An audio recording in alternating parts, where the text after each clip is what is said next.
when Armstrong came to Creswell Crags, he was sort of looking to follow on from the 19th century excavations.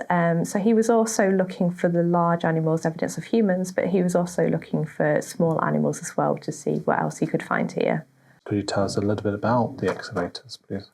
Yeah, so Armstrong was the main excavator. So we've got a picture of him here. He looks like a really nice guy, really happy guy. But I do know that his excavation techniques were a lot more careful than those in the 19th century. So what he did do was he sieved the sediment. So he basically put the sediment through a sieve in order to try and retain the small mammals that were found.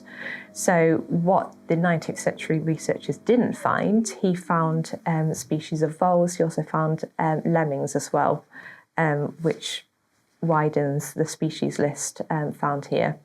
So yeah, he did a much more thorough job, and he also was much more careful to record where in the caves the items were found. So on the bones here, we've got sort of notations on the bones. So it's got like a letter for like the square that the bones were found in. And then we've got some numbers which detail sort of how far down they were found as well. I think one of the key objects, or one of the key groups of objects, was from Pinhole. So he found a lot of mammal species from a layer called the Lower Cave Earth. And in 2011, Roger Jacoby and Andrew Current designated the Lower Cave Earth as Pinhole as the mammal assemblage zone for a particular time period for Britain. So the time period is a period called Marine Oxygen Isotope Stage 3. So that is a period roughly around about 60 to 28,000 years ago, a cool and dry period. So it's sort of like the type site, as it were.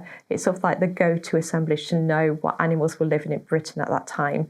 So we had like hyenas, woolly rhinos, woolly mammoth, reindeer and wild horse found in the layer in the cave. Armstrong also excavated Boathouse Cave.